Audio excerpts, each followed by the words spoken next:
Hello students, good morning all of you. And in this topic, previously we have already discussed about the civil disobedience movement and the non-cooperation movement, satyagraha, and this is the last part of this chapter. So listen it very carefully. And in this part, we have to discuss about the sense of collective belongingness. इस part में हम study करेंगे sense of collective belongingness. अब sense of collective belongingness आखिर था क्या? Sense of collective belongingness मतलब एक जो आपसी जो लगाव है, यानी जहाँ से हम इमोशनली जुड़े हुए हैं, उस चीज के बारे में बात की गई. सेंस ऑफ कलेक्टिव बिलोंगिंगनेस का मतलब एक इस तरह की फीलिंग कि हम be collected, we are Indians. Be मतलब ये क्या है? इंडियंस. इंडियंस क्या है? सेंस ऑफ कलेक्टिव बिलोंगिंगनेस है. Be all the citizens of India, whether we belong to any religion, any caste, मतलब लेकिन हम इंडियन हैं. तो ये सेंस ऑफ कलेक्टिव बिलोंगिंगनेस की feeling play a important role in the rise of nationalism in India. इसका भी अपना बहुत ज्यादा इंपॉर्टेंट रोल रहा rise of nationalism in India में. तो nationalism spread when people begin to believe that they are all part of the same nation. ये भावना जो है तब डिस्कस हुई जब सभी को ये लगने लगा कि जो हम सभी लोग एक ही राष्ट्र के मतलब रहने वाले हैं. When they discover some unity that binds them together. This sense of collective belongingness came partly through the experience united struggle. जब साथ साथ लोगों ने आकर के स्ट्रगल किया तो कहीं ना कहीं ये sense of collective belongingness develop हुआ. And at the same time the history also play important role. And fiction मतलब वो जो कहानियां रही, जो चाहे वो देशभक्ति की कहानियां रही हूँ या जो कहानियां एक साउथ की कहानियां नॉर्थ में सुनी गई, इस तरह की जो स्टोरीज रही. Print and symbols also played an important role. इनका भी अपना इम्पोर्टेंट रोल रहा है इन द स्प्रेडिंग नेशनलिज्म. यानी जो फोक स्टोरीज रही, जो चाहे वो देशभक्ति की कहानियां रही हों, हमारे जो हीरो रहे हिस्ट्री में उनका रोल रहा हो, इन सारी चीजों ने क्या हुआ, कहीं ना कहीं सेंस ऑफ कलेक्टिव बिलोंगिंगनेस को बढ़ दिया. लोगों राष्ट्र के प्रति सोचने लगे, देशभक्ति की भावना को बल मिला. अब इसके लिए क्या था कि साउथ में नतीजा शास्त्री ने एक बुक लिखी जिसे फॉकलोर ऑफ साउदर्न इंडिया कहा जाता है.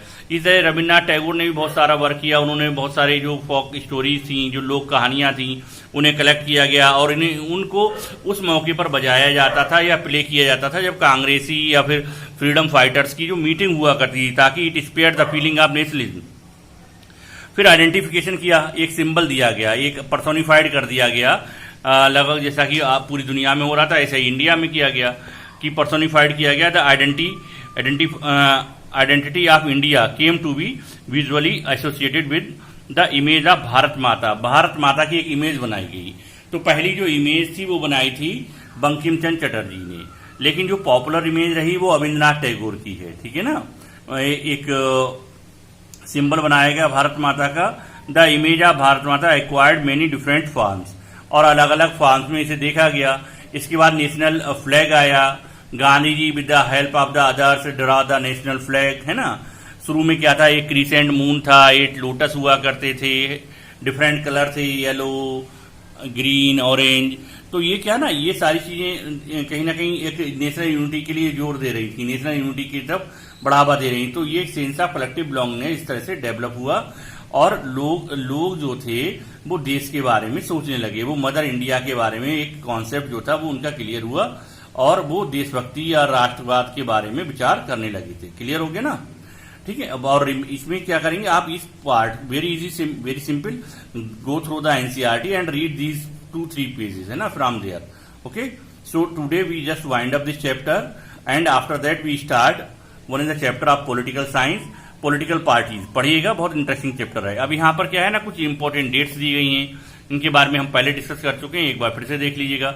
जैसे 1906, ये तो सिलेबस में नहीं है, हम 1915 से शुरू करते हैं, लेकिन फिर भी क्या था कि 1906 जो था उसमें मुस्लिम लीग इस्टेब्लिश हुई थी, मुस्लिम लीग की स्थापना हुई थी. 1919 में जैसे रौलट एक्ट पास हुआ, जलियांवाला बाग मास्कर हुआ, कुछ पीजेंट मूवमेंट भी हुए. 1914 में क्या रहा, the first world war start हुआ था और फर्स्ट वर्ल्ड वार में ही इंडिया अनविलिंगली पार्टिसिपेट कर रहा था. 1915 में गांधी साउथ अफ्रीका से वापस आ गए थे.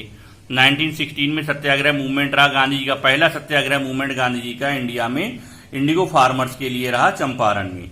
Second Satyagraha movement of Gandhi ji का रहा खेड़ा में लैंड रेवेन्यू को लेकर के, तालुकेदार और जो पीजेंट थे उनके बीच लगान को लेकर के, लैंड रेवेन्यू को लेकर डिस्प्यूट था, उसको लेकर के हुआ।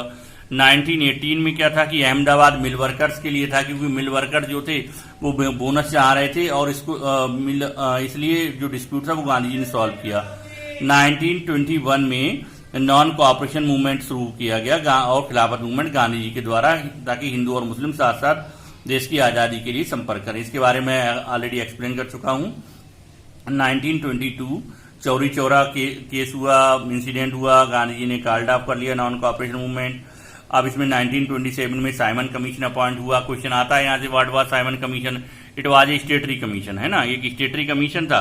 और जब इंडिया आया 1928 में लोगों ने इसका अपोज किया, ब्लैक फ्लैग दिखाए और welcome with the slogan go back Simon.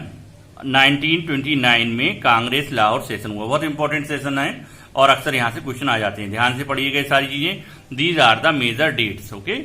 Major यहाँ जो ये मेजर डेट्स हैं ये यहाँ रही, ठीक है। अब एक बार देखेंगे फिर से आप। तो I hope that all of you understand it very well, okay. Thank you, have a good day, and next time we start the political science, political parties, okay.